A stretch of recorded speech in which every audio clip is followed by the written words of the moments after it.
Good morning, Vande Matram. Welcome all of you. Here we are to discuss on this morning on the grace and the sinner. So that is the topic of discussion for this glorious morning. The grace and the sinner. Two words are there. Most of the time we feel means a sinner who commits sin is sinner. So sometimes we get confused. Sinner means there is no grace upon him. Means it is in dark area, gray area. Means he is devoid of grace. Means for him, for his particular perfect functions, for his tradings, I think something like it is in the gray area, in the darkened state where grace is not at all there. So he has been the sinner. Sri Aurobindo is having a beautiful quotation. It is not God who made man wicked. It is not God who made man wicked. It is man who made himself wicked by turning away from the God. He made himself. God did not make anybody wicked. He has been made wicked. How? By turning away from the God. When the sun is, example you can take, when the sun is above your head, exactly on your head, you can't find any shadow.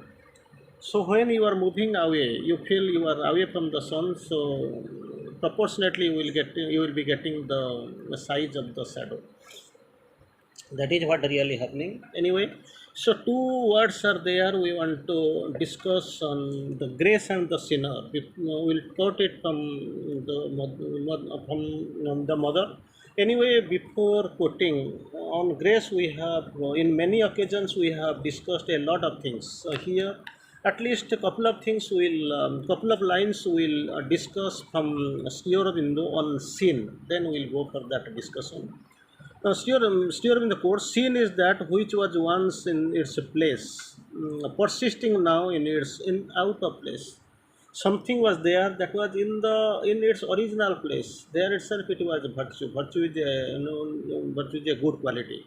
When it was in its place, there was no problem. But now persisting, now it is out of place. So it has been turned away from the divine, turned away from the grace, turned away from the light.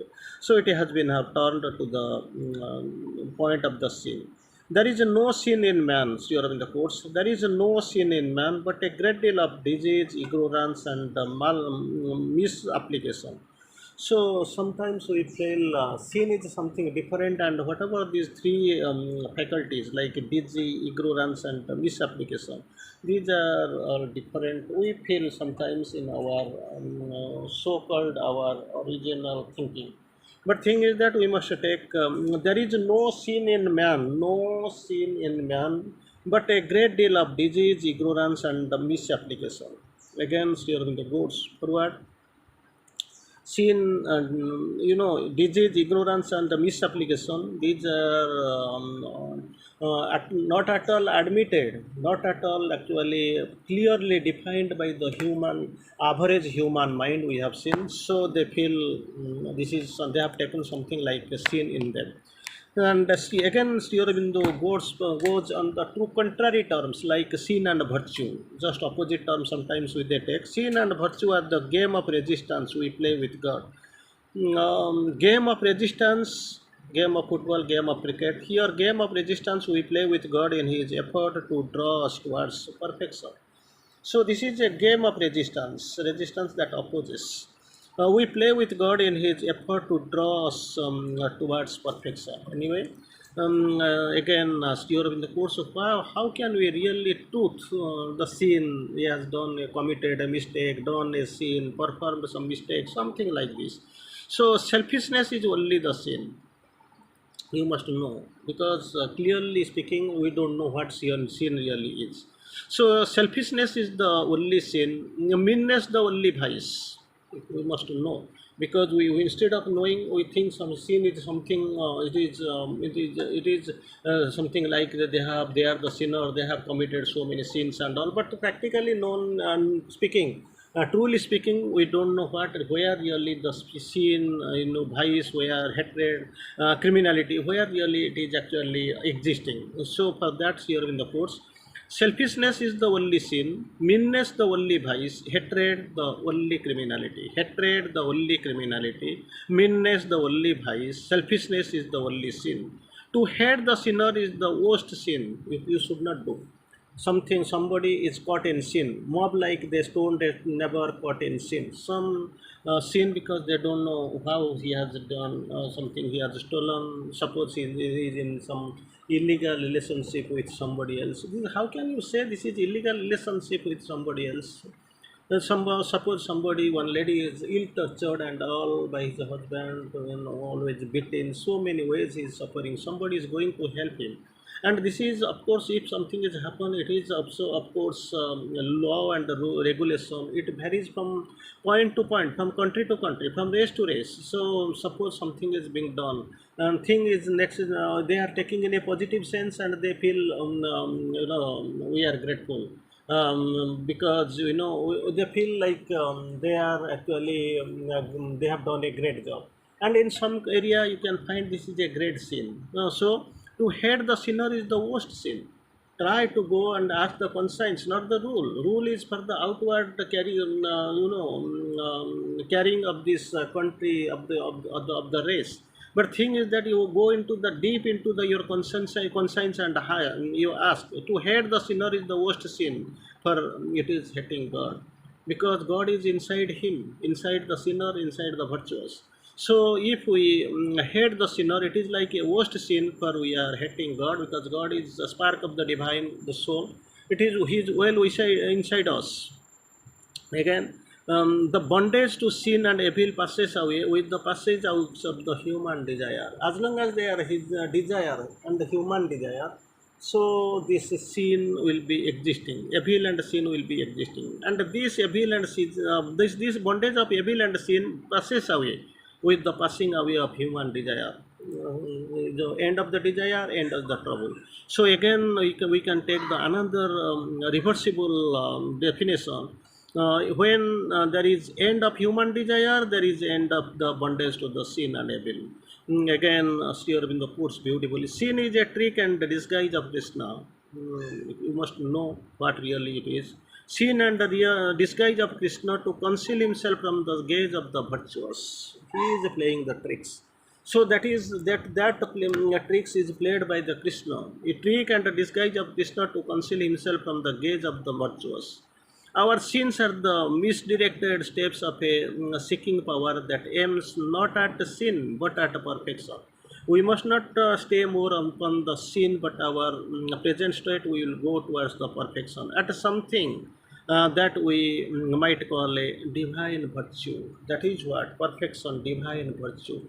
So anyway, we have, to some extent, we have analyzed the sin. Now we will, the man who commits or does any performs some sin, he is a sinner. So one question was, some, so there is an option we keep asking. Suppose somebody is doing a sin, naturally he is devoid of, or he was devoid of, or he will be devoid of the grace. What is that? And this question was put to the mother once: how can the grace come to help the sinner? He is in sin. Anyway, what so called, so defined sin, so how he can, how can this grace come to help the sinner? And the mother is trying to explain it. It does not help her to, help the sinner to be a sinner.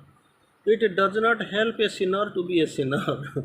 It has got its upper meaning, on contrary sense.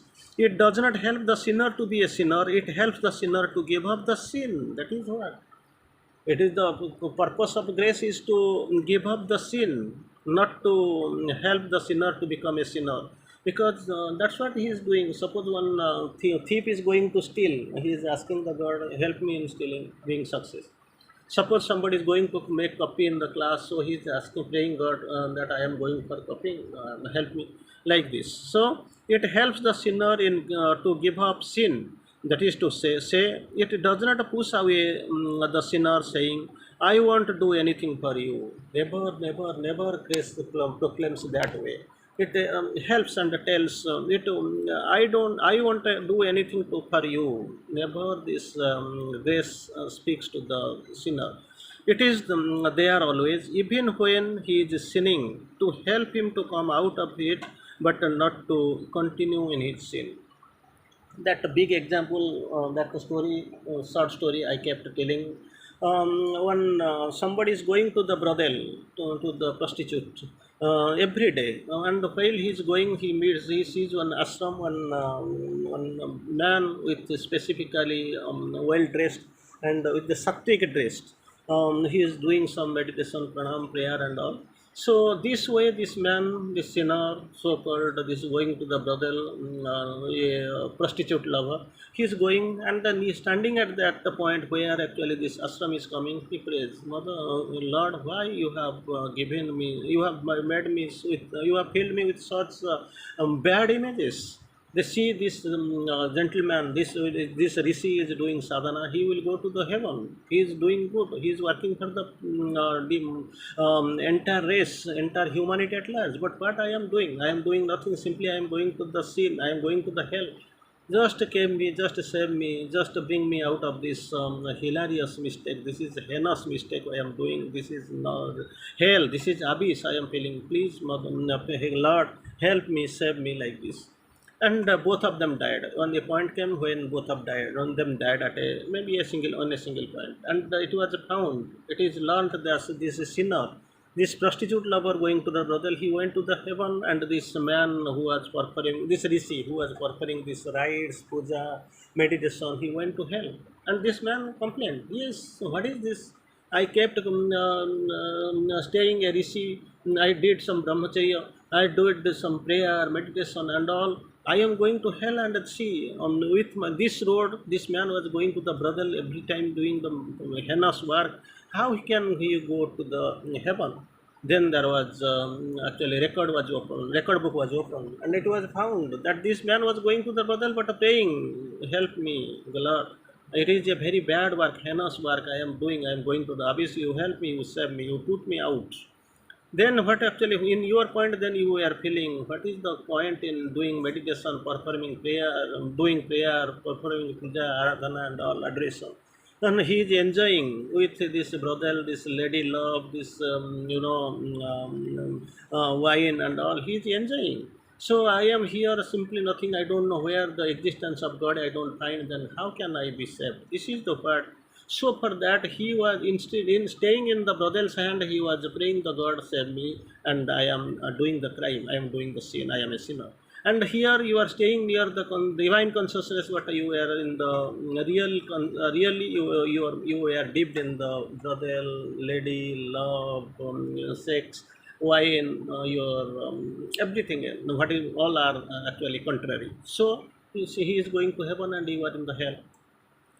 So it doesn't. It helps the sinner to come out of it, but not to continue in that sin. Again, Sri Aurobindo quotes beautifully. The mother quotes beautifully. There is a great difference between this and the idea that you are bad. So I want to look after you. I shall throw you far away from me, and whatever is to happen to you will happen. I am not concerned about it. So it never tells, whatever as per your work, as per your destiny, you are going to suffer. I am not going to. I am not concerned. Like this, it never tells. This is the common idea. One says, God has rejected me. Sometimes we, most of the time, God has rejected. We listen.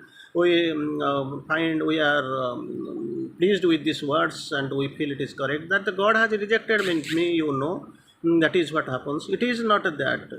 You may not be able to feel the grace. That is what, that is the point of the intersection, you know. You may not be able to feel the grace, but it will be always be there. even with the worst sinner, even with the worst of criminals, to help him to change. It is there, and you can find their amount, their percentage is more than with the criminals, with the sinner, because they want to change. For that, the grace they need some more grace. Somebody from Odisha complained to the mother. One sinner is there doing the worst sort of sin. Even his wife is also sent to the minister for the passage of the bill. How do you send there over your love and blessings? Then mother explains, you don't know. If you that blessings will not go to him, then actually what will happen. He will not come. He will not come at all into this path. For that only I am sending my blessings to be cured of his crime and the sin, and if he wants to, so for that actually grace is there, and the grace is with the sinner and with the worst criminals, because they want to be changed, and they want to get rid of their crimes and the sins. If they want to, if they don't want to, then what can be done? What can be done? You see sunlight is there all around, but thing is that somebody is sitting in the darkness and feel I don't want to receive it, and I don't want to open to it. Then what is the point in discussing? So that if they want to come out of it, then this grace is very much prominent, even more in percentage for the criminals and the sinners. It won't reject them, but it will help them to it won't help them to do evil. It will try to bring them out, and it will try to show them treading the perfect path. It would not be the grace any longer. It would not be the grace any longer. So we'll go forward a little bit. After listening all these things, we'll simply couple of lines. We'll see what really this grace. Grace is not an invention. In fact, it is a fact of spiritual experience. So grace, you have to. The home is where we have to gather grace. Home is not where physically you are staying. Your home is that it is inside you. You have to gather grace, everybody, because His presence is there. Psychic being is there. Soul is the spark of the absolute. So it is a spiritual experience. So for those, so few are those who from whom the grace withdraws, and but many are those who withdraw from the grace. That is the that is the lacuna. That is the problem with him. So with the grace, life will change. With the grace, virtue, criminality, sin, everything will change. Grace is there, grace is everywhere. With the grace, the sinner will be converted to the virtuous. And with the grace, life will be beautiful, life will be colorful, no doubt of it. Vande Mataram.